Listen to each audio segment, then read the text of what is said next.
And to my fellow citizens, America is back. In the latest address to the nation, President Donald Trump delivered a speech that cut through the layers of political discourse with the precision of a surgeon's scalpel. He spoke not only of the urgent reforms needed to restore the strength of the nation, but also called out the failures of the opposition. It was an address focused on clarity and bold action, tackling the issues of illegal immigration, the misguided efforts surrounding diversity, equity, and inclusion, in the systemic corruption within the Democratic Party. But perhaps more striking than the content of the speech was the reaction from the other side of the aisle. The Democrats, rather than engaging in a civil discourse, chose to shout and holler when Trump simply stated the undeniable facts. The Democrats had won the popular vote, and their behavior in Congress was, at times, nothing short of childish.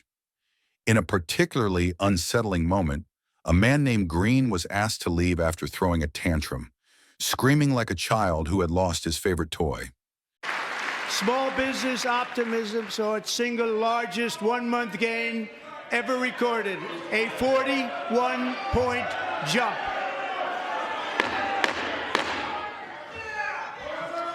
Members are directed to uphold and maintain decorum in the House and to cease any further disruptions. That's your warning.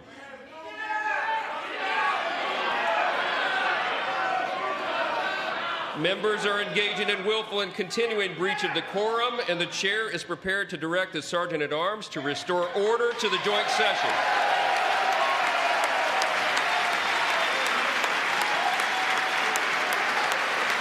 Caroline Leavitt, a rising star in the Republican Party, called this out in her briefing, highlighting the utter disrespect that the Democrats had shown to both President Trump and the American people. She argued that such behavior was beneath the office of a representative and displayed an alarming disregard for the principles of civility and the gravity of the occasion. Though the Democrats refused to cheer or acknowledge Trump's words, he pressed on. His focus was unwavering. His commitment was to the American people. In the face of mockery and disdain, President Trump never wavered in his determination to move the nation forward. For the sake of the American people, he said, I will never stop fighting for what's right. And as President Trump asked in his speech last night, how could anyone possibly be opposed to any of this action that he is taking? Well, apparently, the modern-day Democrat Party could. The behavior of Democrats last night was completely disgraceful and demonstrated how severely out of touch they are with the American public. It was the most shameful moment in the history of presidential addresses in that beautiful chamber.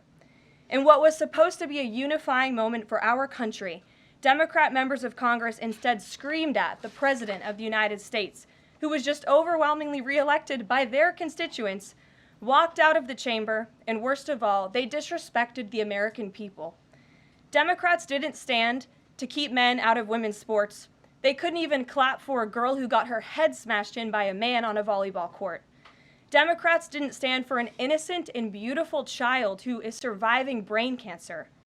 Indeed, Trump's State of the Nation address was a strikingly truthful look at the most monumental events in recent American history.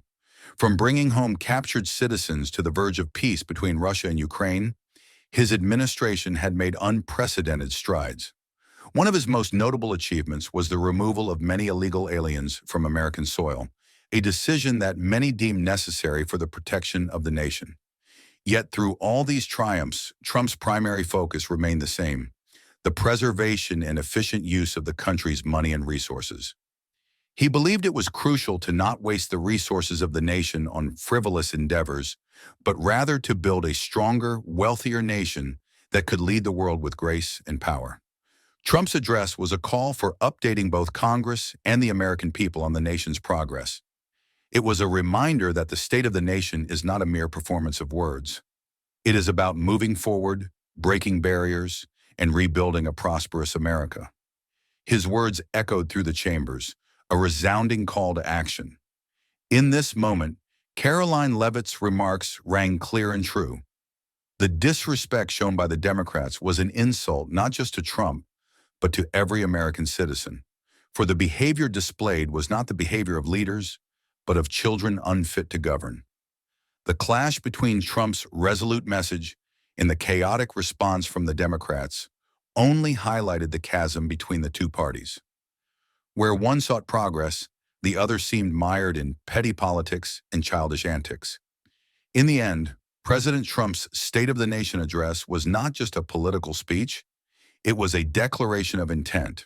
It was a statement that the nation could no longer afford to waste time, money, or resources on divisive policies that only served to weaken America. The country's future, as Trump laid out, depended on a clear vision, unwavering determination, and the courage to stand firm in the face of opposition. As Caroline Leavitt aptly summarized, the American people deserve better than this childish outburst. They deserve leadership, and that leadership is President Trump.